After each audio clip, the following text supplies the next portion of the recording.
사랑하는 성도 여러분, 우리가 앞서 말씀을 통해서 그동안 배워왔던 것은 하나님의 영이 떠난 사울에게 악한 영이 찾아왔던 것이고, 하나님의 마음에 합한 다윗이 하나님의 기름 부음을 받자 하나님의 영이 곧 그에게 임하여 충만하였다는 것이 성경의 기록이었습니다. 그리고 하나님의 영이 떠나간 그 빈집과 같이 되어버린 사울의 마음은 즉시로 악한 영이 찾아와서 훨씬 더 못하게 되었다고 성경이 기록을 하고 있지요. 이것은 하나님의 구원 역사 가운데 하나님께서 세대 교체를 이루시는 장면입니다. 사울은 왕궁의 보좌에 앉아 있었지만 하나님의 말씀을 가볍게 여기고 버렸기 때문에 영적으로 철저하게 파산했습니다. 여러분, 지금 우리의 형편이 어떤 좋은 환경과 상황에 놓여 있다 할지라도 우리가 하나님의 말씀을 버리면 하나님의 돌보심이 우리 인생을 떠납니다.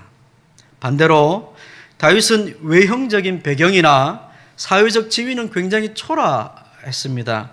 그러나 하나님의 주권을 인정하고 그분의 입에서 나오는 말씀을 늘 마음에 모시고 살았지요. 하나님 앞에서 겸손하다는 것이 무슨 말입니까? 하나님 앞에서 겸손하다는 것은 어떤 거죠? 신앙의 겸손은 세상 사람들이 말하는 그런 겸손과는 조금 다릅니다. 하나님 앞에서 겸손하다는 말은 그분이 주시는 말씀 앞에서 나를 쳐서 복종하는 청종의 삶과 분리가 될 수 없습니다.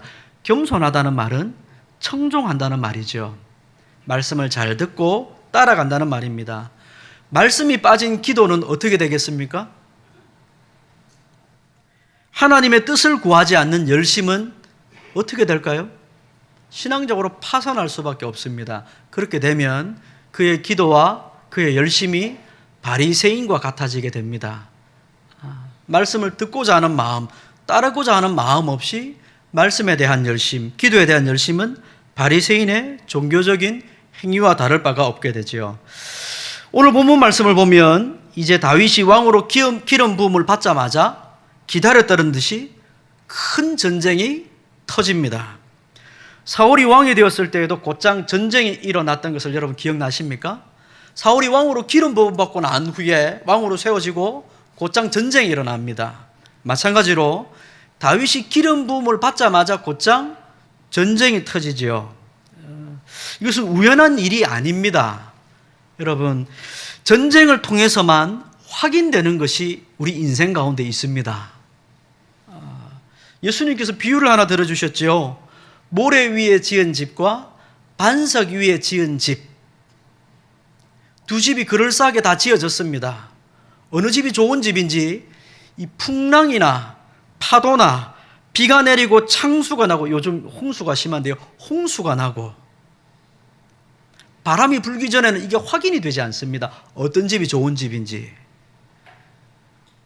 전쟁이 일어나는 이유는 전쟁을 통해서만 확인할 수 있는 것이 있기 때문에 그렇습니다.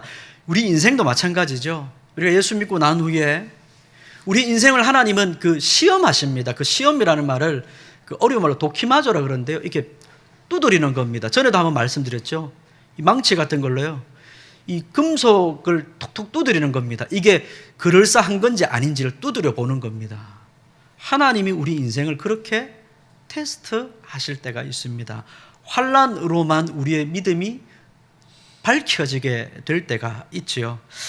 사람들은 다윗이 골리앗 앞에 섰고 그와 싸웠으니 당연히 이 성경 말씀이 다윗과 골리앗의 싸움이라고 흔히 이해를 합니다.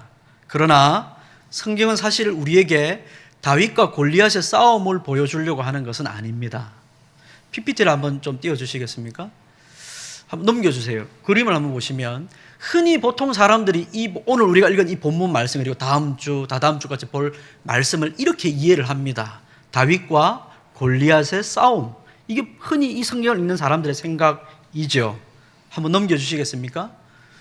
그러나 사실은 지금 이 성경 장면에서 등장하는 사람들이 의외로 많습니다. 첫 번째는 오늘 방금 지금 보이는 이 그림처럼 이스라엘 사람들이 등장을 하죠. 골리앗 앞에서 아무것도 하지 못합니다. 겁이 나고 두려워서 떨고 있는 이스라엘 백성들. 그 다음 하나 넘겨주시겠습니까?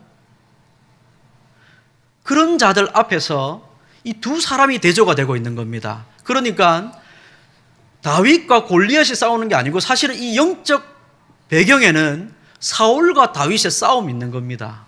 사울은 어떤 사람이고 다윗은 어떤 사람인지, 골리앗이라는 크고 장대한 사람 앞에서 두려워 떠는 백성들을 뒤로하고, 사울은 어떤 사람이고 다윗은 어떤 사람인지가 드러나는 겁니다. 이해가 되십니까? 우리 인생에 환란이 찾아왔을 때 어떤 사람들이 이렇게 가는데 어떤 사람들은 정반대의 길을 가는 겁니다. 여러분, 이게 영적 싸움입니다. 환란이 있느냐 없느냐의 문제가 아니고 그 환란 앞에서 도대체 어떤 삶을 살아가는지가 영적 싸움이죠. 성경 오늘 이 말씀을 통해서 우리에게 하나님이 세우신 참된 왕이 누구신지를 우리에게 보여주려고 하는 겁니다. 두려워 떨고 있는, 아무것도 스스로 할 수 없는 백성들에게 도대체 그들에게 인생에 진짜 필요한 왕이 누구신지, 그걸 가르쳐 주기를 원하시는 것이죠. 첫 번째로 우리가 오늘 말씀을 통해 살펴볼 것은 세상의 거대한 장벽 앞에서 드러난 인간의 한계입니다. 한계. 인간이 할 수 있는 한계가 있지요. 여러분, 인간은 약합니다. 인간은 무한한 가능성을 가지고 있는 존재인 것처럼 보이지만, 그러나 인간이 할 수 없는 일이 반드시 있습니다. 그것을 창조주와 피조물 사이의 경계선이라 그러죠. 피조물은 피조물입니다. 할 수 있는 것이 있고 할 수 없는 것이 있지요.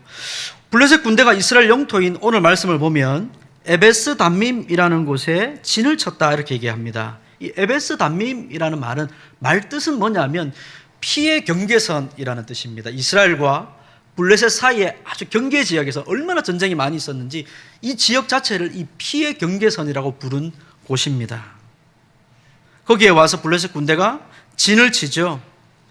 그리고 온 군대의 전의를 상실하게 만들 만큼, 이스라엘 백성들 전체의 전의를 상실하게 만들 만큼 엄청난 거인이 등장을 합니다. 성경이 골리앗의 외형을 상세하게 묘사를 해놓죠. 굉장히 상세하게 묘사를 해놓습니다. 아니, 도대체 그 외형 그게 뭐라고 그렇게까지 성경이 길게, 여러분 성경에서 한 4절, 3절 정도 되면요 엄청나게 분량을 할애한 겁니다. 그 엄청난 긴 역사 가운데서 이 긴 서술을 보이고 있지요. 특히 오늘 말씀을 보면 4절에서 7절에 보시면 그의 키가 6규빗 1뼘이라 그럽니다. 우리 시대의 키로 환산을 하면요 한 2m 75 정도 됩니다. 2m 75에서 80 정도 그 사이거든요. 그 어마어마합니다. 고개를 들어봐도 머리 정수리가 안 보입니다. 우리 키로는 도무지 볼 수가 없죠. 뛰어도 머리 끝까지 손이 자라갈까요? 엄청나죠. 그거 온몸에 두른 이 갑옷의 무게만 해도 57kg입니다. 이 옷에 입고 그걸 전쟁을 벌이려니까, 여러분 전쟁을 해서 갑옷을 입는다는 건 이게 이 정도 무게가 내가 감당이 되고 싸워서 움직일 만큼의 충분한 무게라는 뜻이거든요. 그 정도 무게가 57kg라니까 어마어마한 거죠. 그가 휘두르는 창날의 무게만 해도, 창에 이 앞에 달려있는 창 촉이라 합니까? 날이라고 번역되어 있습니다만 이 무게만 해도 7kg이니까 어마어마한 겁니다. 왜 성경이 이렇게 이 거인의 무기 체계와 신체적 조건을 이렇게 자세하게 나열을 해놓았을까요? 그것은 골리앗이라는 이 대적이 인간이 가지고 있는 이 외형적인 조건, 내가 가지고 있는 이 조건으로는 도무지 뛰어넘을 수 없는 한계라는 뜻입니다. 그걸 말하려고 하는 겁니다. 우리가 아무리 애를 쓰고 노력을 해도 뛰어넘을 수 없는 겁니다.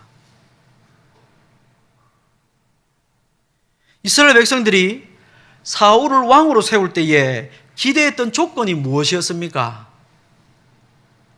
이스라엘 백성들이 사울을 왕으로 세울 때 기대했던 조건, 하나님이 정확하게 채워주셨죠.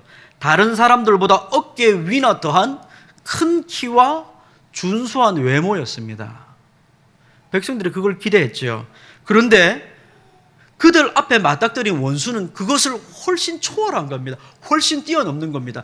내가 기대하고 바랬던, 내가 그래서 가지고 싶었던 그것을 가져도 뛰어넘을 수 없는 문제가 발생한다는 겁니다.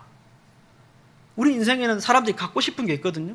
저것만 가지면 내 인생이 펼 것 같은 무언가가 있단 말입니다. 그걸 가져도 해결할 수 없는 문제, 그걸 지금 이스라엘 백성들이 맞닥뜨린 겁니다. 인간적인 외모와 조건으로서 이스라엘 안에서 정점에 이르렀던 사울조차도 도무지 뛰어넘을 수 없는 문제였던 겁니다. 그러니까 이스라엘 백성들 전체가 한순간에 얼어붙은 겁니다. 말문이 턱 막히는 거죠. 여러분, 큰 문제가 찾아오면요, 사람이 말문이 막힙니다. 도대체 어떻게 해야 될지 도무지 일도 손에 잡히지 않고요, 아무것도 할 수 없게 됩니다. 그게 지금 골리앗이라는 존재입니다. 사울은 일평생 백성들의 지지와 백성들의 숫자에 목을 매며 눈에 보이는 외형만을 쫓아 살아왔기 때문에 자신보다 더 압도적인 외형의 대적을 만나자마자 심령이 얼어붙는 겁니다. 완전히 붕괴돼 버리죠. 그러니까 사울이 아무것도 할 수가 없는 겁니다. 이스라엘 백성들도 두려워하고 그들 앞에서 싸워야 될 사울조차도 아무것도 할 수가 없는 겁니다. 인간의 힘과 자랑으로는 결코 우리 몸과 영혼을 움켜쥐고 우리를 뒤흔드는, 물리칠 수 없는 대적이 우리 인생 가운데는 있습니다. 성경은 그것이 있다고 똑똑하게 우리에게 바로 보여주는 것이죠. 네가 가지고 있는 모든 것을 총동원해도 해결할 수 없는 너의 인생의 근본적인 문제가 있고 그것은 너 스스로 해결할 수 없다고 성경이 우리에게 분명하게 밝히는 겁니다. 완전히 이스라엘이 침묵 가운데 사로잡혔죠. 숨소리조차 들리지 않습니다. 어떻게 될지 모릅니다. 누구도 말하지 않습니다. 이스라엘이 다 침묵하는 가운데 왕이 나서서 뭔가 말을 해야 되는데 왕도 아무 말도 할 수 없는 겁니다. 완벽한 침묵에 잠겼지요. 이스라엘 군대를 향해서 골리앗이 소리를 지릅니다. 8절 9절 보십시오. 8절 9절. 그가 서서 이스라엘 군대를 향하여 외쳐 이르되 너희가 어찌하여 나와서 전열을 벌였느냐. 나는 블레셋 사람이 아니며 너희는 사울의 신복이 아니냐. 너희는 한 사람을 택하여 내게로 내려보내라. 그가 나와 싸워서 나를 죽이면 우리가 너희의 종이 되겠고 만일 내가 이겨 그를 죽이면 너희가 우리의 종이 되어 우리를 섬길 것이니라. 여러분, 여기 싸움을 도두는 자라고 번역되어 있죠. 이 골리앗을 싸움 도두는 자라 그러는데요, 이 말은 원래 무슨 뜻이냐면 두 진영 사이에 서 있는 자, 이런 뜻입니다. 두 군대의 진영 사이에 서 있는 자. 이 당시에 전쟁의 이 형태가 이와 비슷한 겁니다. 두 진영이 있고 각자의 대표를 한 명씩 보내서 1대1로 싸우는 겁니다.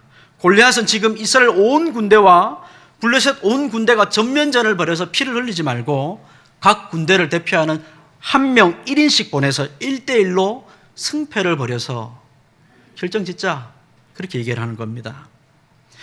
여러분, 이 싸움은, 이 전쟁은 성경 전체를 관통하는 가장 신학적인 또 성경적인 뼈대가 되는 말씀입니다. 대표성의 원리라 그러지요. 우리 전체를 대표하는 한 사람이 나가서 싸워서 그가 이기면 그들이 우리의 종이 되고 우리의 대표자가 지면 우리가 그들의 종이 되는 겁니다. 온 백성이 승리자가 되는 것이죠. 한 명이 이기면, 대표가 이기면 온 백성이 승리자요, 대표자가 지면 온 백성이 패배자가 되는 겁니다. 노예가 되는 것이죠. 이 법칙 아래에서는, 이 전쟁의 승패 아래에서는 백성들 한 사람 한 사람이 실제로 나와서 창을 들고 나가서 싸울 필요가 없습니다. 이 전쟁에서는 대표자만 유능한 사람 뽑으면 되거든요. 그러니까 백성들이 나가서 일일이 다 나가서 싸울 필요가 없습니다. 오직 우리 진영의 대표자로 나선 그 한 사람이 이기면 온 군대가 싸우지 않고도 승리자가 되는 겁니다. 그 대표자가 지면 온 백성이 고스란히 노예가 되는 것이죠. 백성들의 생사와 영원한 운명이 전적으로 어떤 대표자를 내세우는지, 어떤 왕이 나의 대리자가 될 것인지, 그게 내 인생의 운명을 결정짓는 겁니다. 완전히 거기에 묶여 있는 거죠. 이스라엘 백성들이 이때 깨달아야 되지 않겠습니까? 야, 텄다. 우리 텄다. 사울 저놈, 야, 키가 커가지고 뽑아놨더니 별 볼 일 없네. 진작 깨달아야 되는데 백성들이 아직 깨닫지를 못하고 있죠. 자신들을 구원할 진짜 왕은 사울처럼 군대의 숫자나 세고 있고 외모를 자랑하는 자가 우리 구원자가 될 수 없다는 것을 그가 알아야 했던 겁니다. 여호와의 영에 감동되어서 하나님의 군대를 대표해 저 사단과 같은 거인 앞에 당당히 설 수 있는 참된 대리자가 있어야 된다고 그들이 알아야 됐던 겁니다. 이스라엘에 그런 사람이 없죠, 지금. 그런 사람이 없습니다. 여러분, 이 선거철이 되면요, 사람들이 왜 그렇게 1번 뽑아야 되니? 2번 뽑아야 되니? 왜 이렇게 사람들이 이렇게 목을 매고 그럴까요? 왜 그럴까요? 잘 뽑아놔야 뭔가 잘 될 거라고 그런 생각하는 것 아닙니까? 우리가 은연중에 다 그런 생각 가지고 있습니다. 나는 대충 살아도 대표자를 잘 뽑아놓으면 잘 될 거라는 기대를 다들 갖고 있지요. 여러분, 줄을 잘 서야 됩니다. 줄 잘못 서면 인생 망칩니다. 사랑하는 성도 여러분, 이 엘라 골짜기에 이 팽팽한 대치 속에서 온몸을 전율케 하는 복음의 깨달음이 우리에게 있어야 하지요. 우리는 골짜기 아래로 내려가 거인과 직접 싸우는 다윗이 아닙니다. 여러분, 우리가 다윗에 관한 성경을 읽으며 내가 다윗과 같이 내가 저 골리앗과 싸워야겠다, 그런 생각을 1차적으로 우리가 가지면 안 되죠. 우리는 골리앗과 싸우는 자가 아니라 산 위에서 공포에 질린 채 나를 대신에 싸워줄 진짜 대리자를 애타게 기다리는 두려움에 사로잡힌 인생입니다. 스스로 해결할 수 없고 스스로 이 문제를 이길 수 없는 연약한 자에 불과하다는 것을 스스로 인식해야 됩니다. 인간은 아담의 타락 이래로 죄와 사망, 그리고 그 죄로 인해서 찾아온 인생의 모든 비참에 사로잡혀서 아무도 여기 벗어나지 못합니다. 죄가 있죠. 사망이 찾아오죠. 그로 인해서 인생 가운데 인생을 지배하고 있는 비참의 문제가 있습니다. 다 인생의 이 비참 아래 살아가고 있죠. 도무지 인간이 이길 수가 없는 거대한 골리앗과 같습니다. 영원히 사람들이 여기에 노예로 살아가죠. 이 비참의 문제를 해결하기 위해서, 지난주에 제가 말씀드린 것, 덜 불행하기 위해서 인생에 노력할 뿐입니다. 영원히 인생 사람들이 이 죄와 비참의 문제에 사로잡혀서 노예로 살아가고 있지요. 우리 스스로의 열심으로, 종교적인 열심으로 해결할 수가 없습니다. 단 1cm도 해결 못합니다. 우리가 아무리 기를 쓰고 장구를 치고 북을 두드리고 아무리 노래를 불러도 스스로 해결 못합니다. 바로 그때 우리를 위해 우리의 죄짐을 어깨에 짊어지시고 참된 싸움을 도두는 자, 우리를 위해 싸우는 자, 둘째 아담이 되시는 예수 그리스도께서 이 땅에 오신 겁니다. 그래서 여러분, 로마서 8장 1절이 이렇게 시작합니다. 들어보십시오. 이 모든 상황들 때문에 우리가 스스로 아무것도 해결 못하는 이 인생의 문제, 벗어나기 위해서 애를 쓰지만 도무지 벗어날 수 없는 문제. 그래서 불교는 윤회라 그러지 않습니까? 계속 돈다 그러거든요. 그 고통 안에서 계속 돈다 그러거든요. 그 안으로 예수님께서 오셨습니다. 그래서 로마서 8장 1절에서 이렇게 얘기를 합니다. 들어보십시오. 그러므로 이제 그리스도 예수 안에 있는 자에게는 결코 정죄함이 없나니. 그러므로 우리에게는, 우리가 나서서 두려워서 도무지 한 발짝도 뗄 수 없는 인생이지만 우리에게는 예수 그리스도께서 계시기 때문에, 예수님이 내 인생 가운데 되시기 때문에 예수 믿는 자에게는 결코 정죄함이 없다고 말씀하십니다. 주님은 우리를 대신해서 그 골짜기 안으로 걸어 들어가셨습니다. 골고다 십자가 위에서 사단이 지르는 정죄를 온몸으로 받아내시고 자신의 생명을 우리를 대신해 주셨습니다. 그리고 부활로 승리하셨습니다. 우리의 대장 되신 예수님께서 이기셨으니 누가 우리를 정죄하겠습니까? 로마서 8장에 가면요, 여러분 집에 가서 한번 성경 읽어보십시오. 질문이 엄청 많이 나옵니다. 로마서 8장 읽어보면 질문이 많이 나옵니다. 그 모든 질문에 하나님이 그 아들을 우리를 위해 십자가에 내어주셨고 예수님이 우리를 대신해 죽으셨기 때문에 대답할 대답을 우리가 얻은 겁니다. 모든 질문에 우리가 대답을 얻었습니다. 질문이 뭐냐면 이런 겁니다. 누가 능히 하나님이 택하신 자들을 고발하리요? 누가 우리를 고발하겠습니까? 질문을 합니다. 의롭다 하신 분이 하나님이신데 대답이 있습니다. 누가 우리를 정죄할 겁니까? 죄인이라고. 죽으실 뿐만 아니라 다시 살아나신 분이 예수 그리스도신데 누가 우리를 정죄하겠습니까? 누가 우리를 그리스도의 사랑에서 끊을 수 있습니까? 말씀에 기록된 것처럼 우리가 종일 주를 위하여 죽임을 당하고 도살당할 양같이 여김을 받더라도, 내 인생 정말 비참하게 되더라도 누가 우리를 그리스도의 사랑에서 끊을 수 있습니까? 우리를 사랑하시는 이가 계시는데 누가 우리를 하나님의 사랑에서 끊을 수 있단 말입니까? 모든 질문에 대해서 다 대답을 합니다. 결론이 뭔지 압니까? 그로 인해서 우리가 넉넉히 이길 것입니다. 모든 인생에 찾아오는 죄와 비참의 문제로부터 우리 인생의 의문이 솟아납니다. 도대체 누가 나를 사랑하나? 도대체 내 인생은 누가 책임지나? 도대체 내 가정은 어떻게 될 건가? 모든 질문이 솟아나는 질문에 대해서 대답을 하는 겁니다. 아들을 주신 하나님의 사랑 안에서 하나님이 우리를 위하시는데, 그 아들이 우리를 위해 죽었는데, 그분이 우리의 모든 죄를 담당했는데 무슨 걱정이냐? 이렇게 대답을 하는 겁니다. 우리의 죄와 그로 인해 받아야 될 모든 심판을 위해 아들을 십자가에 내어주신 하나님 아버지의 사랑을 알기 때문에 우리는 이 모든 질문에 그럴 수 없다고 대답을 할 수 있는 겁니다. 누가 우리를 정죄하랴? 그럴 수 없습니다. 저에게는 예수 그리스도가 계십니다. 저는 이길 수 없지만, 저는 감당할 수 없지만, 저에게는 저를 위해 싸우시고 이기신 예수님이 계시기 때문에 그렇습니다. 대답할 수 있는 겁니다. 이제 우리도 마찬가지죠. 오늘 이 말씀을 읽으며 우리를 위해 십자가에서 사단과 그가 부리시는 죽음, 사단이 부리는 죽음과 사망과 주님이 싸우셨기 때문에 우리도 모든 질문에 대답할 수 있는 겁니다. 주님이 우리를 위해 싸우시는데 누가 우리를 이기겠습니까? 누가 우리의 인생을 실패할 것이라고 말할 수 있겠습니까? 주님이 우리를 위해 싸우셨는데. 누가 우리를 감당하겠습니까? 주님이 우리를 위해 싸우셨는데. 모든 인생의 질문에 대해서 여러분 이와 같이 대답할 수 있는 겁니다. 예수 그리스도 안에 있는 하나님의 사랑에서 누구도 우리를 끊을 수가 없습니다. 우리는 모든 인생의 질문 앞에 여러분 그럴 수 없다고 대답해야 하셔야 됩니다. 여러분의 마음속에 끊임없이 여러분의 마음속에 솟아나는 사단의 음성이 있습니다. 또 사단이 여러분의 마음속에 부추기는 것들이 있죠. 네 인생 다 끝났다. 이미 다 늙어서 네 인생 무슨 쓸모가 있냐? 네 인생 이렇게 망했는데 네 인생 어떻게 되겠냐? 너는 결국 실패하고 말 거다. 네가 가진 것이 뭐가 있냐?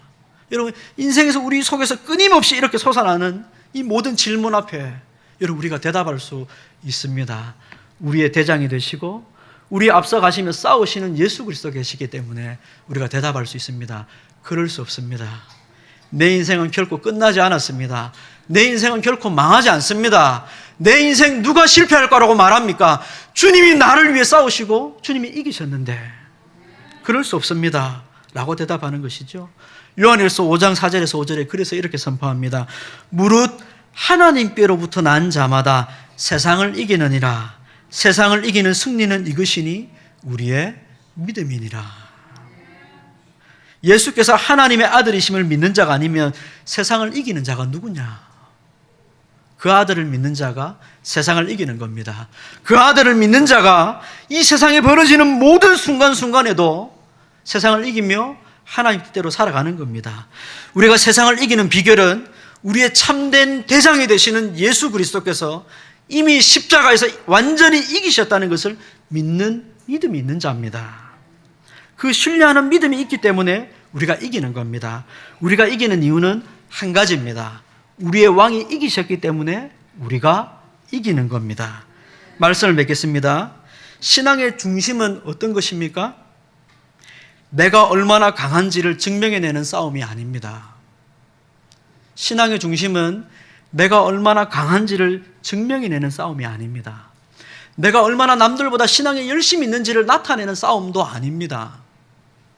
신앙의 중심은 내가 누구를 의지하고 누구의 승리 아래에서 내 인생이 정박해 있는지를 보는 겁니다.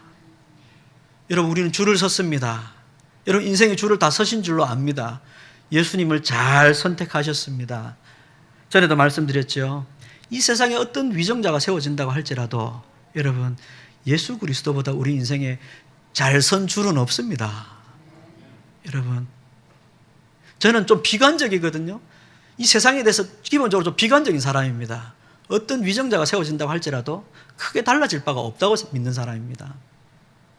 그러나 저와 여러분이 예수 그리스도 안에 있으면 우리의 인생은 그 어떤 것도 우리를 이기지 못합니다.